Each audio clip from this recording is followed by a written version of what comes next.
ಉಯ್. ಹ್ಮ್.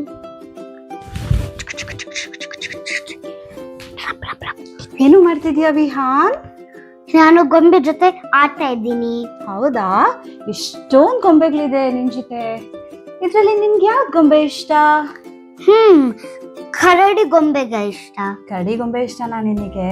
ಹ್ಮ್ ಸರಿ, ಹಾಗಿದ್ರೆ ಕರಡಿ ಗೊಂಬೆಗೊಂದು ಹಾಡು ಹೇಳ್ಕೊಡ್ಲಾ ನಾನು? ಸರಿ ಅಮ್ಮ. ನನ್ ಜೊತೆ ನೀನು ಹಾಡ್ಬೇಕು, ಆಯ್ತಾ? ಆಯ್ತು. ಕರಡಿ ಬೆಟ್ಟಕ್ಕೆ ಹೋಯಿತು, ಕರಡಿ ಬೆಟ್ಟಕ್ಕೆ ಹೋಯಿತು, ಕರಡಿ ಬೆಟ್ಟಕ್ಕೆ ಹೋಯಿತು ನೋಟ ನೋಡಲು.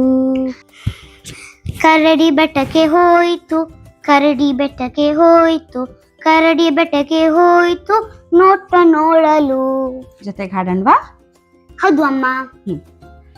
ಕರಡಿ ಬೆಟ್ಟಕ್ಕೆ ಹೋಯಿತು, ಕರಡಿ ಬೆಟ್ಟಕ್ಕೆ ಹೋಯಿತು, ಕರಡಿ ಬೆಟ್ಟಕ್ಕೆ ಹೋಯಿತು ನೋಟ ನೋಡಲು. ನೋಡಿತೇನದು, ನೋಡಿತೇನದು ಬೆಟ್ಟದ ಇನ್ನೊಂದು ಭಾಗ, ಬೆಟ್ಟದ ಇನ್ನೊಂದು ಭಾಗ, ಬೆಟ್ಟದ ಇನ್ನೊಂದು ಭಾಗ ಕರಡಿ ನೋಡಿತು. ಹಲಸು ತಂದಿತು, ಜೇನು ಕಲಸಿತು, ಹಲಸು ತಂದಿತು, ಜೇನು ಕಲಸಿತು, ಮರಿಗಳಿಗೆ ತಿನ್ನಿಸಿ ತಾನು ತಿಂದು ತೇಗಿತು. ಹೇಗಿದೆ ಕರಡಿ ಹಾಡು? ಚೆನ್ನಾಗಿದೆ.